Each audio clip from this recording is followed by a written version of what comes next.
Global টি-20 চ্যাম্পিয়নশিপের সর্বোচ্চ run সংগ্রাহক ব্যাটারের নাম সৌম্য সরকার। এই সৌম্য সরকার গেল একটা বছর আগেও কিন্তু ঢাকা প্রিমিয়ার ডিভিশন ক্রিকেট লিগেও ঠিকঠাক মতো ম্যাচ পাচ্ছিলেন না।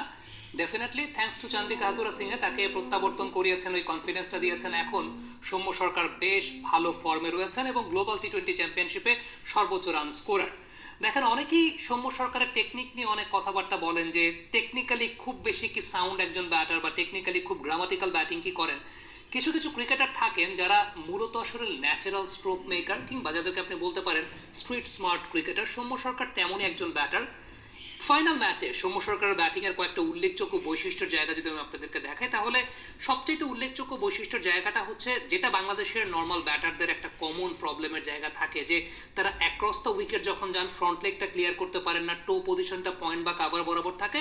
সৌম্য সরকারের আপনি যখন শট দেখবেন অলমোস্ট প্রত্যেকটা শটেই টো পজিশনটা দেখবেন স্ট্রেটিশ, যত বেশি স্ট্রেটিশ রাখা যায় মিড অন মিড অফ বরাবর কিংবা স্ট্রেট বরাবর রাখা। এবং এই ধরনের টো পজিশন থাকলে যে পার্টিকুলার বিষয়টা ঘটে সেটা হচ্ছে আপনার হেড পজিশনটা ফল করে না। এই কথাটা আমি বারবার কেন বলি, কারণটা হচ্ছে অনেক তরুণ ক্রিকেটাররা আমাদেরকে অনফিল্ডের পর্দায় দেখেন এবং তারা যখন জিজ্ঞেস করেন যে আপনি শটের এলিভেশন কেন পাচ্ছেন না, আপনি টাইমিং প্রপারলি কেন করতে পারছেন না, ব্যাট কেন ঘুরে যাচ্ছে, আইল্যান্ড কেন ফল করে যাচ্ছে, এই বিষয়টা আমি সবসময় গুরুত্বের সহকারে দেখানোর চেষ্টা করি যে সমস্ত ব্যাটাররা তাদের এই টো পজিশনটাকে স্ট্রেইট রাখেন, তারা ফ্রন্ট লেগটাকে খুব ভালো মতো ক্লিয়ার করতে পারেন এবং তাদের হেড পজিশনটা ফল করে না। একটা উল্লেখযোগ্য ব্যাপার অবশ্যই খেয়াল করে দেখবেন এবং সেই উল্লেখযোগ্য ব্যাপারটা হচ্ছে সৌম্য সরকার যখন শট খেলছেন তার মাথার পজিশনটা খেয়াল করে দেখেন। বিকজ টো পজিশনটা স্ট্রেট রাখার কারণে মাথার পজিশনটা কখনোই বডি থেকে খুব বেশি দূরে সরে যায় না। আপনি যদি মাথা থেকে একটা সরল রেখা টানেন তাহলে দেখবেন যে তার খুব কাছাকাছি তার দুই পায়ের অবস্থান বা তার পুরো শরীরের অবস্থান, অর্থাৎ হেড পজিশনটা ফল করে যায় না। এবং ক্রিকেটে অ্যাজ আ ব্যাটার আপনার হ্যান্ড আই কোঅর্ডিনেশন নির্ভর যে সমস্ত ব্যাটাররা খেলেন, যাদের টেকনিক্যালি হয়তো বা গ্রামাটিক্যালি অতটা শার্প না কিন্তু হ্যান্ড আই কোঅর্ডিনেশনটা বেটার, সেই সমস্ত ব্যাটারদের এই ছোট ছোট বিষয়গুলো কিন্তু খুব গুরুত্বপূর্ণ। আপনি প্রপার টেকনিকে ব্যাটিং নাও করতে পারেন, আপনার গ্রামাটিক্যাল টেকনিকে আপনি ব্যাটিং নাও করতে পারেন, কিন্তু আপনার হ্যান্ড আই কোঅর্ডিনেশন বেটার থাকতে গেলে বেশ কয়েকটা জায়গা কিন্তু অবশ্যই বিরাজ করে এবং তার মধ্যে টো পজিশনটা একটা খুব গুরুত্বপূর্ণ বিষয়। হেড পজিশনটা মাথা থেকে বেশি দূরে সরে নেওয়া যাওয়ার জন্য কিন্তু এই জায়গাগুলো খুব ঠিক রেখে ব্যাটিং করেন। হ্যাঁ, তার মধ্যেও দেখা যায় যে ম্যাক্সিমাম নাম্বার অফ টাইম তো কখনো কখনো বল যদি এক্সট্রা বিট অফ মুভমেন্ট করে, সৌম্য সরকার যেহেতু তার ফিট মুভমেন্টটা অত বেশি দেখা যায় যে প্রমিনেন্ট না, অনেক সময় জায়গায় দাঁড়িয়েও শট খেলতে পছন্দ করেন, কিন্তু তারপর এই যে ছোট জায়গাটা, যে জায়গায় দাঁড়িয়ে শট খেললেও টো পজিশনটাকে স্ট্রেট রাখেন, ফ্রন্ট লেগটাকে ক্লিয়ার অবস্থায় রাখেন, এগুলো কিন্তু খুব উল্লেখযোগ্য একটা বৈশিষ্ট্যের ব্যাপার।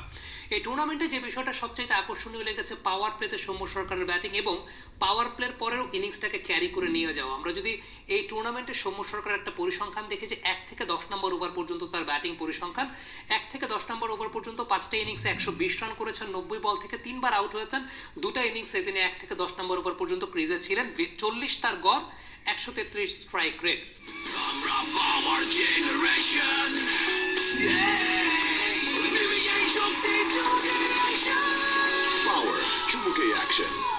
সামগ্রিকভাবে পুরো টুর্নামেন্টে তিনি কত রান করেছেন বা পুরো টুর্নামেন্টে কেমন করেছেন তার চাইতে খুব গুরুত্বপূর্ণ যে প্রথম 10 ওভারে রংপুর রাইডার্সকে কেমন স্টার্ট তিনি দিতে পেরেছেন।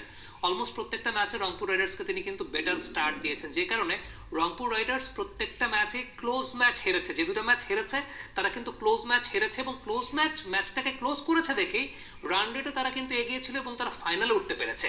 সো আপনি যদি ছোট ছোট কন্ট্রিবিউশনগুলো চিন্তা করেন, সৌম্য সরকার এই টুর্নামেন্টের ম্যান অফ দ্য টুর্নামেন্ট, এই টুর্নামেন্টের সর্বোচ্চ রান সংগ্রাহক, ডেফিনেটলি একদম স্পট অন, সবকিছু মিলিয়ে খুব গুরুত্বপূর্ণ রোল তিনি প্লে করেছেন।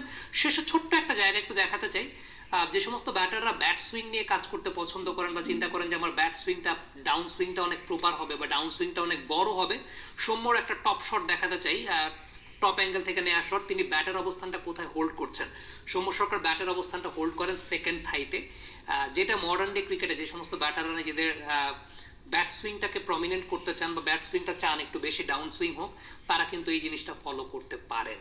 কমেন্ট বক্সে আপনাদের মন্তব্য মতামত জানতে চাই, লিখে পাঠাবেন।